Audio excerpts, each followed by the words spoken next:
She trusted her family at a baby shower until her sister leaked medical records and kicked her belly, so she had them jailed. The morning in Seattle was wrapped in a misty drizzle. Emily Sanders sat in front of the small dresser in the baby's room, gently stroking her 7 months pregnant belly. As she carefully refolds handmade knit hats and booties one by one, her heart was filled with complex emotions. "Good morning, beautiful wife." Michael's voice came from the kitchen.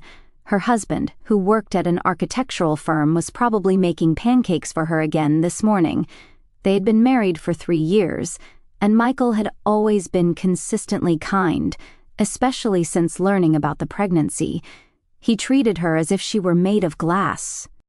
Emily picked up a small pink dress. The doctor's words from the 20-week ultrasound echoed in her mind. The ventricles appear slightly enlarged. "Just to be safe, let's have you see a specialist." From that day on, Emily's world had changed completely. The more she researched on the internet, the more her anxiety grew.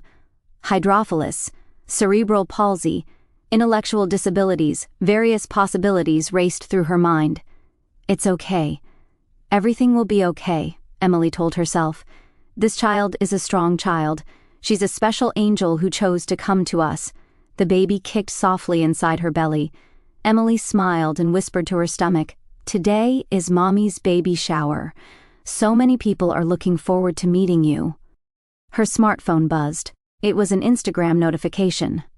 Her sister Jessica had posted a photo of lunch at an upscale restaurant.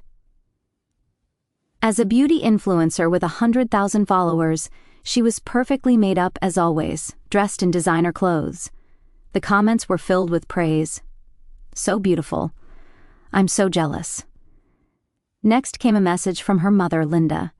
"Wear something appropriate to today's party. You're always too plain. At least try to look presentable today." Emily sighed.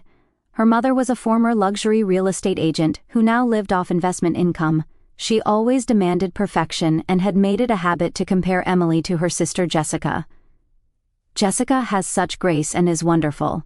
Emily should try harder." How many times had she heard such words? "Emily, breakfast is ready." Michael appeared in the bedroom doorway. "Today is your special day. Everyone will be celebrating you and the baby. It's going to be a wonderful day."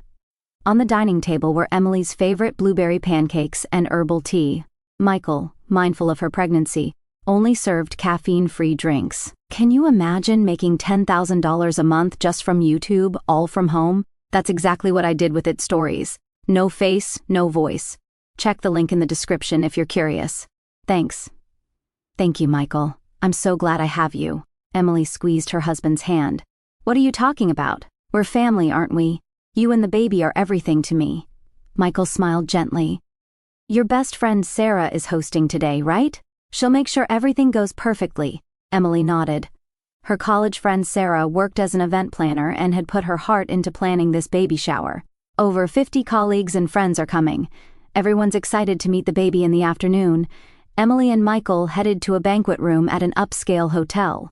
The venue was beautifully decorated with pink and gold balloons with a Welcome Baby Sanders banner hanging prominently.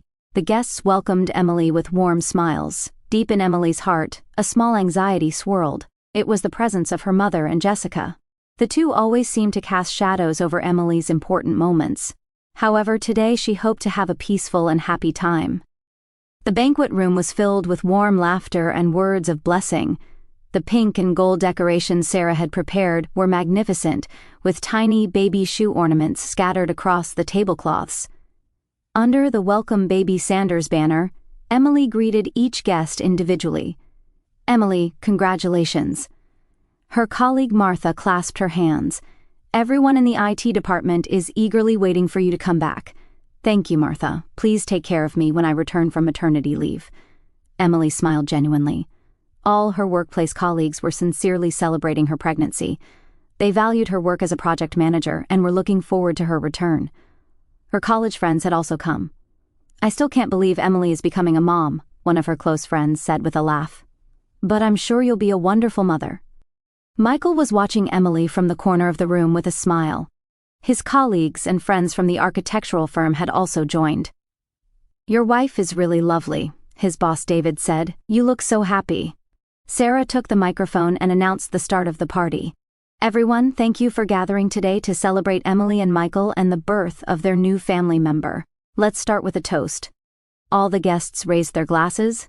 A special pink mocktail had been prepared for Emily. To Emily and baby's health and happiness, Sarah declared, and the room was filled with warm applause.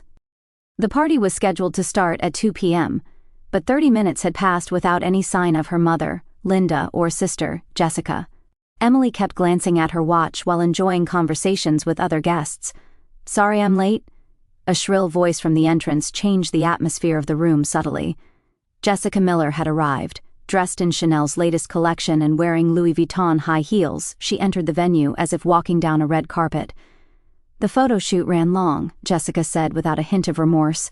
"I'm busy with promotions for a new cosmetics brand. When you have 100,000 followers, scheduling is really difficult." Mother Linda appeared behind Jessica carrying a Hermes bag and armored as always, with perfectly styled hair and makeup. Her first words were, "Emily, couldn't you have found something more glamorous to wear today?" Emily was wearing a light pink maternity dress. It was a favorite piece that Michael had chosen for her, saying, "It suits you, but it probably looked plain to her mother's eyes." "Hello, Mother. Jessica, thank you for coming." Emily maintained her composure. Jessica looked around the venue and said while collecting glances from the guests, "Well, it's quite modest, isn't it?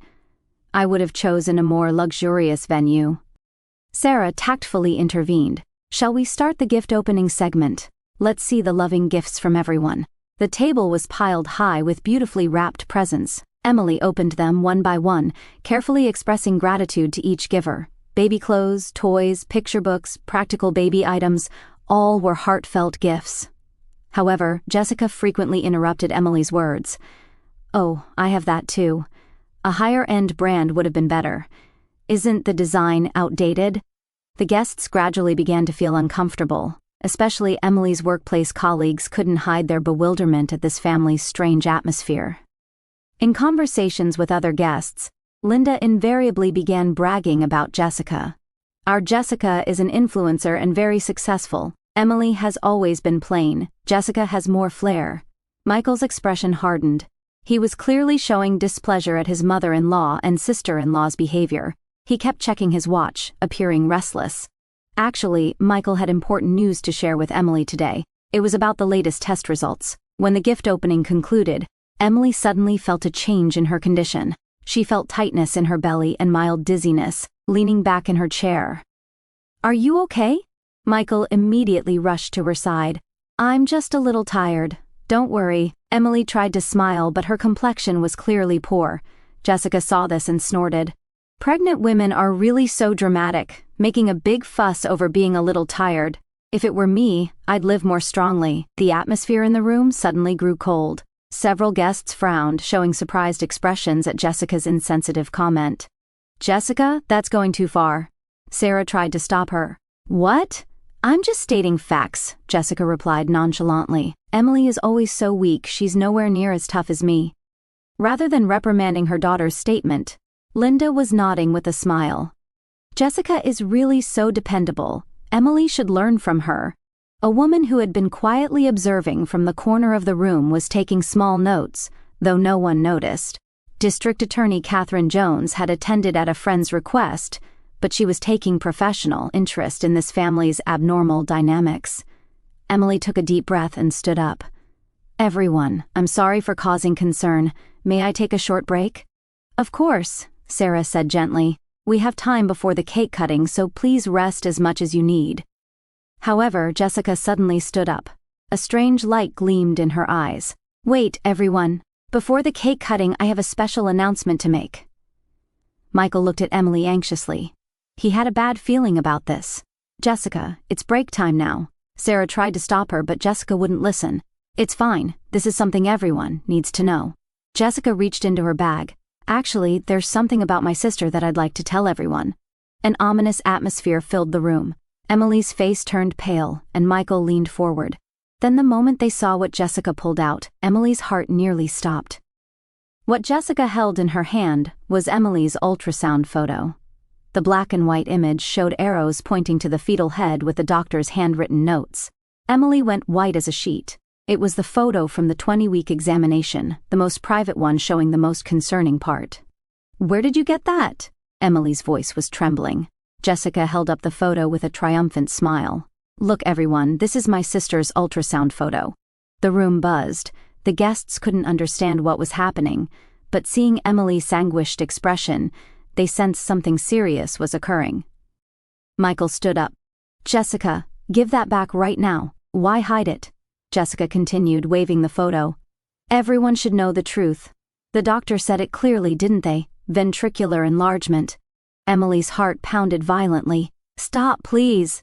But Jessica didn't stop. "There's water in the brain. It's called hydrophilus, right? The doctor said it wasn't a definitive diagnosis, but the possibility is high." Several guests began taking out their phones. Whether they were trying to understand this abnormal situation or record it, it's confirmed to be a disabled child. Jessica's voice rang throughout the room. "Having such a child is insane. Everyone, what do you think?" The room fell completely silent. In the frozen silence, only Emily's sobbing could be heard. Sarah said in a trembling voice, "Jessica, are you in your right mind? Do you think it's okay to say such things?"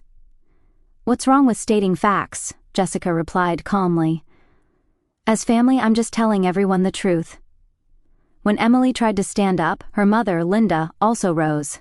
"Is this true, Emily?" Linda's voice carried not so much surprise as disgust. "Why did you hide this from us? Something so important." "This is a matter between my husband and me," Emily answered while holding back tears. "It's not a definitive diagnosis yet, and the doctor said to wait and see." "But the possibility is high, isn't it?" Linda said coldly. "Planning to give birth to such garbage. How foolish." Shock ran through the room. A mother had called her daughter's baby garbage. Some of the female guests were crying. Linda continued with a laugh. "I would give up immediately. It's a family shame. Considering public image, I can't imagine living with such a child." "Stop." Emily stood up, trembling with anger. "What do you know? This child is my precious baby. Whether disabled or not, I love this child." Michael placed his hand on Emily's shoulder. "That's right. We're consulting with doctors and choosing the best path. You have no right to interfere." Jessica snorted. "Face reality, sister. If such a child is born, your life is over. You won't be able to work and social reintegration will be impossible. Michael will eventually find it burdensome too." "That's not true," Emily shouted. "With love, any difficulty can be overcome." "Love." A mad light gleamed in Jessica's eyes. "How naive. I'm not as soft as you. Think realistically." Voices of protest began rising from the guests. "That's enough. This is terrible. Get out." However, Jessica paid no attention to the guests' angry voices. "You're all thinking the same thing deep down." "Hypocrites," Emily said while trembling all over. "Please just stop. Today is my special day. I don't want you to ruin it like this." "Ruin?" Jessica stood up. "Is telling the truth ruining things?" Then Linda delivered the final blow. "Emily, you've always been running away from reality. Is this another time?" "No," Emily protested through tears. "I'm facing it properly. I've consulted with doctors and researched the latest treatments, but the result won't change, will it?" Jessica said cruelly. "A disabled child is a disabled child." Michael exploded with anger. "That's enough.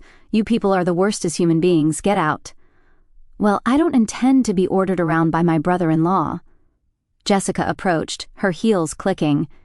"We're trying to correct our sister's mistake as family." Emily said in a trembling voice, "It's not a mistake. This child is a gift from God. No matter what difficulties there may be, I will protect this child as a mother." "A gift from God?" Jessica mocked. Such a defective product. At that moment, something snapped inside Emily. The anger she had suppressed since becoming pregnant erupted all at once. "Stop. Don't call my baby a defective product." Emily stood up and shouted, "You're the ones with defects in your hearts." "What did you say?" Jessica's expression changed completely. "I have defects? Perfect me? Perfect?" Emily continued through tears. "What's perfect about someone who doesn't understand others' pain, who doesn't know love?" Jessica's face contorted with anger. "Shut up. What do you know about me?" "I know you're jealous." Emily shouted the truth. "You can't stand me being happy." At that moment, Jessica completely lost her reason. I'll teach you reality. The foot in high heels was raised forcefully, aiming for Emily's swollen belly. Time seemed to flow in slow motion. Everyone in the room gasped, and their eyes widened in horror. And in the next moment, the sharp heel pierced Emily's abdomen. Emily let out a cry of anguish and collapsed to the floor. As the room filled with screams and angry shouts, she pressed both hands to her belly and looked up at Jessica with a desperate expression. "The baby, my baby." The moment Emily collapsed to the floor, the venue fell into complete panic. Women's screams, men's angry shouts, and the sound of falling chairs mixed together. "Emily." Michael rushed to his wife and lifted her up. "Are you okay?" Emily's face was contorted with pain as she pressed both hands to her belly. "It hurts my stomach. I'm worried about the baby. Someone call an ambulance right now," Michael screamed.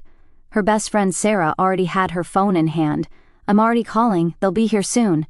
The guests surrounded Jessica, showering her with angry voices. "What have you done? Violence against a pregnant woman. This isn't human behavior." Jessica suddenly began trembling as if she had come to her senses. She finally understood what she had done. What did I? Linda was also pale. Her daughter's actions were so abnormal that even she was at a loss for words. At that moment, a calm voice rang from the corner of the room. "Everyone, please step back. I'm a prosecutor." The voice belonged to a woman who had been quietly observing throughout the party. District Attorney Catherine Jones began calmly taking control of the scene. "I am Catherine Jones, Seattle District Attorney. I witnessed the entire assault." Catherine held up her smartphone. "I have the whole thing recorded." Jessica's face turned pale. "A prosecutor recorded." Furthermore, another voice echoed in the room. A man stepped forward from among the guests. "I am pediatrician Dr. Chin Williams. I can testify from a medical standpoint about how dangerous violence to the abdomen of a woman in late pregnancy is." Dr. Chin, who was Michael's colleague and usually a mild-mannered person, was now trembling with anger. Kicking the abdomen of a 7 months pregnant woman can cause placental abruption or premature labor. This is serious assault that could endanger both mother and child's lives. Catherine turned to the other guests. "This hotel has security cameras installed. Let's request the hotel to preserve the footage. This is a clear case of assault." The sound of ambulance sirens could be heard. Michael gripped Emily's hand tightly. "It's okay. We'll be at the hospital soon. I'll absolutely protect both you and the baby." Paramedics rushed into the room. "Where is the pregnant woman?" "Here." Michael raised his hand. "My wife was kicked in the abdomen. She's 7 months pregnant." The paramedic's expression became stern. "We'll transport her to the hospital immediately. Please come with us, sir." As Emily was being carried on a stretcher, Catherine was contacting the police.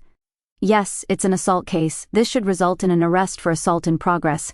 Please dispatch officers immediately." Jessica stood trembling. She finally understood the gravity of the situation. I didn't mean to." "Didn't mean to?" "Doesn't excuse this," Catherine said sternly. "You deliberately committed violence against a pregnant woman. This is a serious criminal act." As Sarah was about to accompany Emily in the ambulance, Emily faintly spoke. "Michael, the baby." "It's okay," Michael answered through tears. "Actually, there was something I wanted to tell you today. The latest test results came in." In the ambulance, Michael continued with a trembling voice. "The ventricular enlargement has already improved to within normal range." The doctor said, "There's no problem. You and the baby are healthy." Tears overflowed from Emily's eyes. "Really? Is everything really okay? Really? The problem you've been worried about all this time has been resolved. I was planning to announce it at today's party." Police arrived at the hotel, and Catherine explained the situation to the officers. An officer approached Jessica. "Jessica Miller, you're under arrest on suspicion of assault." Jessica broke down crying. "Please forgive me. I love my sister. I was just worried." "Do you kick people you love in the stomach?" Dr. Chin questioned sternly. "Your actions weren't love. They were pure violence." Linda was also stopped by the police. "You also need to be questioned. There's suspicion of conspiracy." "Conspiracy? I didn't do anything," Linda protested. Catherine played back the recording. "You incited your daughter's actions and mentally cornered the victim. This could constitute joint principal offenders." One of the guests testified. Linda called the baby garbage. Everyone heard it. Another guest continued. Instead of stopping Jessica's verbal abuse, she joined in, encouraging it. The officer decided to take both to the station. We'll hear the details at the station. At the hospital, Emily's emergency examination was being conducted. Ultrasound, electrocardiogram, blood tests. Doctors carefully checked the condition of both mother and child. Fortunately, no abnormalities are seen in the fetus, the doctor reported to Michael. The placenta is also normal, and the heartbeat is stable. As for the mother, there are bruises, but no serious damage to internal organs. Michael sighed with relief. They're really okay. Yes. However, as a precaution, please stay overnight for observation. Both mother and child need to be monitored. When Emily woke up, Michael and Sarah were in the hospital room. The baby? It's okay, Michael answered gently. Both you and the baby are safe. And Jessica has been arrested, Sarah added. Linda was also taken by the police. Prosecutor Catherine had everything recorded. Emily showed a complex expression. Having family arrested, but maybe this was for the best. You did nothing wrong. Michael held her hand. You're perfect as a mother and as a wife. Family isn't just about blood relations. The people who love and support you are your real family. There was a knock on the hospital room door and Catherine appeared. Emily, how are you feeling? Thanks to you, both mother and child are safe. Thank you. I was just doing my duty. However, this case will definitely be tried in court. You'll be asked to testify as a victim. Emily nodded. I understand. I'll tell the truth. That night, Emily thought quietly. Today's events were certainly shocking, but they also taught her many things. The meaning of true family, the essence of love, and her own strength. She whispered to the baby in her womb, You're being born to be loved. Your real family is waiting for you. The trial was held 3 months later. The truth revealed in court was shocking to Emily. While Jessica's lawyer sought leniency, her past was exposed. 5 years of infertility treatment, 3 failed IVF attempts, and marital deterioration leading to separation.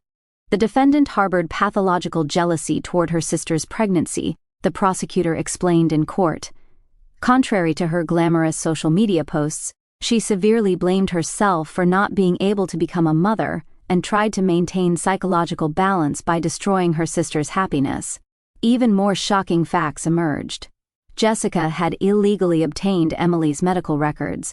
She had stolen personal information through a former boyfriend who worked as a medical clerk.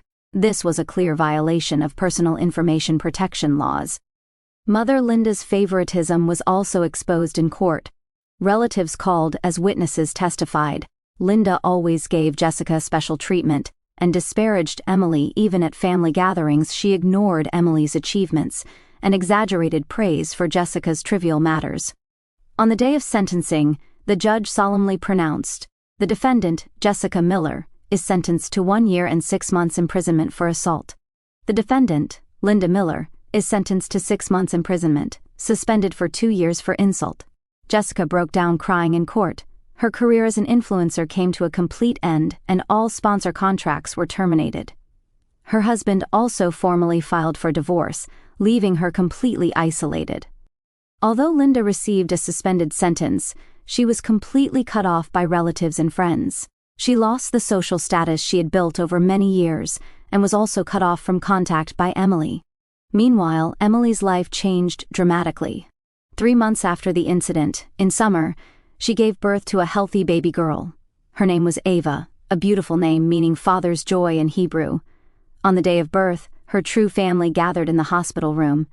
Best friends Sarah, Michael's colleagues, workplace friends, and people who had supported her at the baby shower. Prosecutor Catherine and Dr. Chin also came. Emily, congratulations, Sarah said through tears. Ava is truly beautiful. Thank you, Sarah. I'm so glad you were there for me. Emily smiled genuinely. Michael held his daughter and murmured, This child was born loved by many people, surrounded by family bound by bonds deeper than blood. Catherine brought flowers. As a mother of 2 daughters myself, I was moved by your strength. Ava is lucky to have such a wonderful mother, Dr. Chin advised as both a doctor and friend. Emily, you became a mother by overcoming difficulties. That experience will surely benefit Ava. That night, Emily held her daughter by the window and spoke quietly. Ava, you were born to love and be loved. Family isn't about blood ties. The people who support each other in difficult times, share joy, and truly wish for each other's happiness, those are your real family. Looking at Seattle's night view, Emily solidified her resolve for a new life. The pain of the past wouldn't disappear, but it had made her a stronger, more compassionate mother. Gazing at Ava's sleeping face, she was certain this child would grow up surrounded by true love. Emily Sanders gazed out at the Seattle skyline from the balcony of their new home, the soft glow of the city lights reflecting in her eyes. It had been a year since Ava's birth, and the world felt both vast and intimately precious. Holding a cup of chamomile tea, she watched as Michael played with their daughter in the living room, Ava's giggles filling the air like music. The scars from that fateful baby shower lingered in her heart, not as open wounds, but as faint reminders of the strength she had discovered within herself. In quiet moments like this, Emily often reflected on the whirlwind of emotions that had reshaped her life. The betrayal by her sister Jessica and mother Linda had shattered her illusions of family loyalty, leaving her with a profound sense of loss. How could blood ties twist into something so cruel? She had whispered to herself in the hospital that night, tears mingling with relief over the baby's safety. The exposure of her private medical struggles, the vicious words branding her unborn child as defective, had ignited a fire of indignation she never knew she possessed. Yet, amid the pain, a fierce protectiveness had bloomed, a mother's unyielding love that armored her against the world's judgments. As the trial unfolded, Emily's emotions had been a storm. Anger at the invasion of her privacy, sorrow for the fractured family she once idealized, and a quiet empowerment from standing her ground.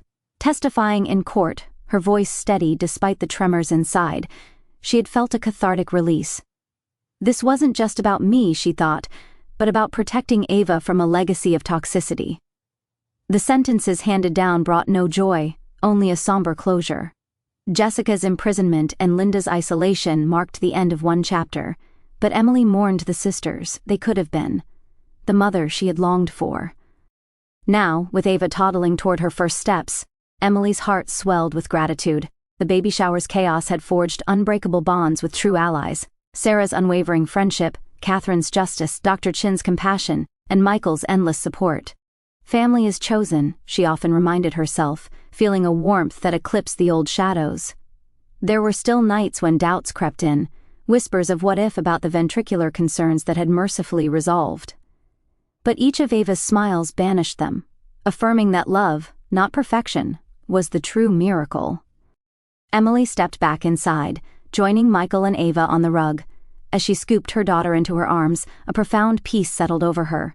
The story of her pain had become one of triumph, a testament to resilience. "We've built something beautiful from the ashes," she murmured, kissing Ava's forehead. In this new life, surrounded by genuine love, Emily knew she was exactly where she was meant to be, whole, healed, and hopeful.